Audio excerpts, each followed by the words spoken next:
আমরা রব্বুল আলামিনের কোরআন থেকে আমরা তাফসীর শুরু করি। সকলে আমার সাথে বলুন, আউযু বিল্লাহি মিনাশ শাইতানির রাজীম। বিসমিল্লাহির রহমানির রহিম।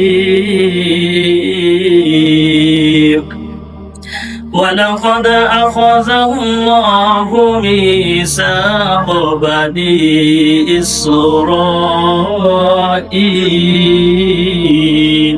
سورة মাইদা।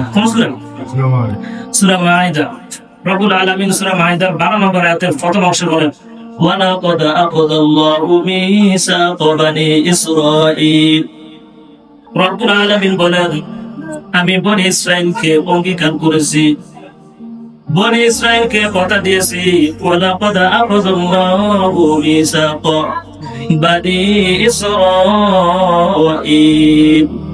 যখন মূসা আলাইহিস সালাম তুর পাহাড়ে গেলেন আল্লাহ রাব্বুল আলামিনের সাথে দেখা করার জন্য। কার সাথে দেখা করার জন্য? রাব্বুল আলামিনের সাথে দেখা করার জন্য। ওই গোত্রের 12 জন গোত্রের লিডার ছিল, তাদেরকে বলা হয় নকিব। কি বলা হয়? নকিব। ওয়া বা'আসনা মিনহুম 12 নকিবা। ওই 12 জন গোত্রের নকিবকে নিয়ে হযরতে মূসা আলাইহিস সালাম রব্বুল আলামিনের কাছে গেলেন, রব্বুল আলামিনের সাথে সাক্ষাৎ করবেন। রব্বুল আলামিন বলেন, ওই মূসা পয়গম্বর ওই 12 জন গোত্রের লোক রব্বুল আলামিনকে বলেন, হে আল্লাহ, আমরা তোমার সাথে দেখা করতে আসছি, তোমাকে আমরা আজকে দেখবো। রব্বুল আলামিন বলেন, দুনিয়ার চক্ষু দিয়ে আমি আল্লাহকে দেখা যাবে না। কি দ্বারা দেখা যাবে না? আমি তোমাদেরকে দুনিয়াতে এমন চোখ দিয়েছি, এই চোখ দিয়ে আমি আল্লাহকে দেখা যাবে না। হ্যাঁ, দেখা যাবে মরে গেলে বা কিয়ামতের দিন যখন তোমরা জান্নাতে যাবে, তখন আমি আল্লাহর দিদার দেখতে পাবে।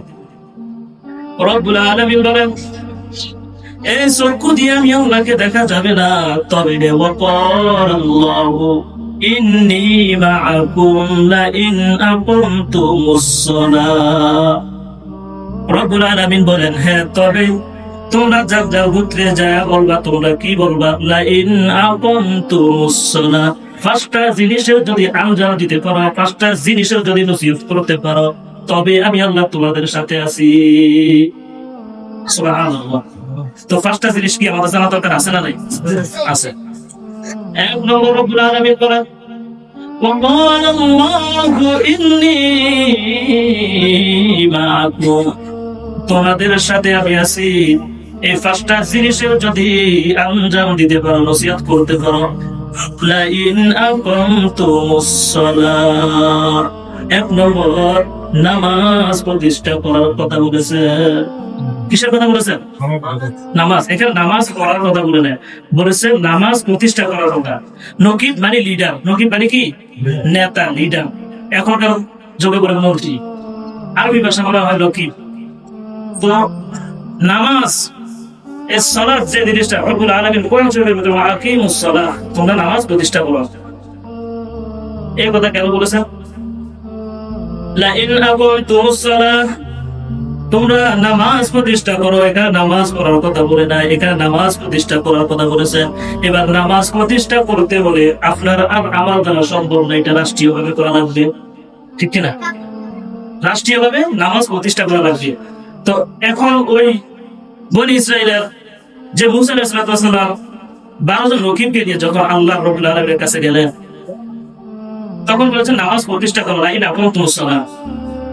তো এখন যদি এই আইন চালু থাকতো বা এই দিন যদি থাকতো, 12 জন এখনকার আমাদের সংসদে 300 উপরে এমপি মন্ত্রী আছে, তো আগামীকাল থেকে যদি 300 জনের 150 বা 151 জন যদি কোরআন বুকে নিয়ে যদি মাননীয় স্পিকারের সাথে যদি বলতো আগামীকাল থেকে রাষ্ট্রীয়ভাবে আইন চালু করা হবে আমাদের, তাহলে ওই স্পিকার এই আইন না চালু করে পারবে?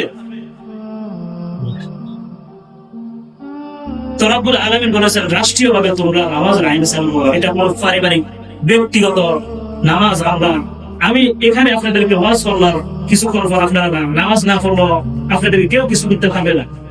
কিন্তু যদি রাষ্ট্রীয়ভাবে যদি নামাজের আইন চালু করা হতো, আজান দেওয়ার সাথে সাথে দোকান পাঠতে হতো, যে দোকান খোলা রাখবে ওই দোকানে যদি একটা শাস্তির বিধান করা হতো, আমার মনে হয় কাল থেকে একটা দোকান আজান দেওয়ার বন্ধ খোলা থাকতো না, সকল দল বন্ধ করে ফেলতো।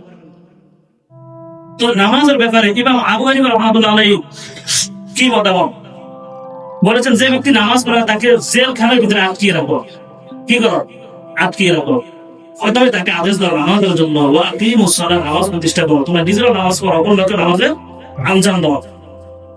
তো ইমাম আবু হানিফার মধ্যে বলেছেন তাকে নামাজের জন্য আঞ্জাম দাও, যদি সে নামাজ না পড়ে তাহলে তাকে আটকিয়ে রাখো। কি করো? জেলখানার ভিতরে বন্দী করে আটকিয়ে রাখো। যদি তাও না মানে তাহলে তাকে বেতনাঘাত করো, যদি তাও না মানে তাকে মৃত্যু দণ্ড দেওয়ার শাস্তির এখানে বিধান আছে। মুসলমানদেরকে নামাজের ওয়াজ না করলেও করা যায়, কেননা একজন মুমিন আর কাফিরের ভিতরে পার্থক্য একটাই, নামাজ যে ব্যক্তি পড়ে সে মুমিন, আর নামাজ পড়ে না সে কাফের। কাফিররা নামাজ পড়ে না, আমরা মুমিনরা নামাজ পড়ি।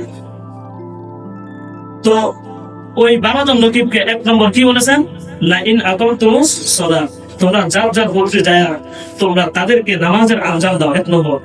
2 নম্বর রব্বুল আলামিন বলেন ওয়া আতাইতুমুজ যাকাত, যাকাত প্রদান করো। কি প্রদান করো? যাকাত প্রদান করো। এই যাকাত প্রদান আপনারা আমাদের কোনো সম্ভব না, এটা রাষ্ট্রীয়ভাবে এটা আইন চালু করা হতে হবে। রব্বুল আলামিন বলেন ইয়ামহাকুল্লাহু রিবা ওয়া ইউরবিস সাদাকাত, যতদিন পর্যন্ত যাকাত চালু না হবে ততদিন পর্যন্ত সুদের ব্যবসা লেনদেন চলতে থাকবে। তো আল্লাহ রাব্বুল আলামিন বলেন ইয়ামহাকুল্লাহু রিবা ওয়া ইউরবিস সাদাকাত, আমি সুদকে ধ্বংস করি আর সাদকা যাকাতকে আমি আল্লাহ রাব্বুল আলামিন বৃদ্ধি করি। সুবহানাল্লাহ। তো এই যাকাত এটা রাষ্ট্রীয়ভাবে যতক্ষণ পর্যন্ত চালু না করবে ততক্ষণ পর্যন্ত 2 নম্বরের ব্যবসা, সুদের ব্যবসা, ঘুষের ব্যবসা এগুলো চলতেই থাকবে। তো এই যাকাত রাষ্ট্রীয়ভাবে আইন চালু করা এটা আমরা সকলে চাই। তারপরে 3 নম্বরে আল্লাহ রাব্বুল আলামিন বলেন ওয়া ক্বালাল্লাহু ইন্নী মাআকুম, আমি তাদের সাথে আছি, ওয়া আকরাতুল্লাহ করদান হাসানা ওয়া আমানতুম বিরুসুলি ওয়া আযযারতুম, যারা নবীদের উপর রাসূলের উপর ঈমান আনে, ওয়া আমানতুম বিরুসুলি ওয়া আযযারতুম, আপনি 7টা বিষয়ের উপর ঈমান আনলেন কিন্তু রাসূলের উপর ঈমান আনলেন না। 7টার ভিতরে রাসূল সাল্লাল্লাহু আলাইহি ওয়াসাল্লাম রাসূলদের উপর ঈমান আনলেন না, তবে ওই 6টার উপর ঈমান আনলেন। আপনি তো মুমিনের কাতার করেন না। ঈমান যদি আনতে 7টা জিনিসের উপর আনতে হবে। 1 নম্বর আমানতু বিল্লাহি ওয়া মালাইকাতিহি, আল্লাহ রাব্বুল আলামিনের উপর ঈমান আনতে হবে, আল্লাহ এক এটা স্বীকৃতি দিতে হবে। ওয়া মালাইকাতিহি, তার ফেরেশতাগণের উপর ঈমান আনতে হবে। ওয়া কুতুবিহি, কিতাবের উপর ঈমান আনতে হবে। ওয়া রাসূলিহি, তার রাসূলের উপর ঈমান আনতে হবে। এখানে রাসূলের কথা এসেছে 5টা জিনিসের ভিতরে, এই রাসূলের কথা এসেছে। ওয়া আমানতুম বিরাসূলি ওয়া আযযারতুমুহু, যারা রাসূলের উপর ঈমান আনে, রাসূলের উপর ঈমান আনে, রাসূলের কথাগুলো মানে, তোমরা যার যার গোত্রে যে তাদেরকে তোমরা নসিহত করবা, রাসূলের উপর ঈমান আনার কথা বলবা। আশিকে রাসূল যারা আমরা এখন মনে করি রাসূল কই, আমরা রাসূলের কিভাবে মানবো? নবী সাল্লাল্লাহু আলাইহি ওয়াসাল্লাম বলেন ইন্নাল উলামা ওয়ারাসাতুল আমবিয়া, আলেম ওই পয়গম্বর গণের ওয়ারিস। রাসূলের ওয়ারিস কারা? বলেন রাসূলের ওয়ারিস কারা? আলেমগণ। আমরা রাসূলকে দেখি নাই, সাহাবায়ে কেরামদেরকে দেখি নাই, তাবেঈনদেরকে দেখি নাই, কিন্তু তাদের ওয়ারিসদেরকে দেখেছি, আশিকে রাসূলদেরকে তো দেখেছি। তাদের কথা মানা নবীর কথা মানা সহজ, কারণ এই কিতাব রাসূলুল্লাহ সাল্লাল্লাহু আলাইহি ওয়াসাল্লামের উপর অবতীর্ণ হয়েছে। রাসূল শিক্ষা দিয়েছেন সাহাবায়ে কেরামদেরকে, সাহাবায়ে কেরাম শিক্ষা দিয়েছেন তাবেঈনদেরকে। এইভাবে আস্তে আস্তে এই আলেম পর্যন্ত এসেছে। আলেমরা এবার যা বলবে কোরআন হাদিস থেকে আপনারা তা শ্রবণ করবেন, শুনবেন।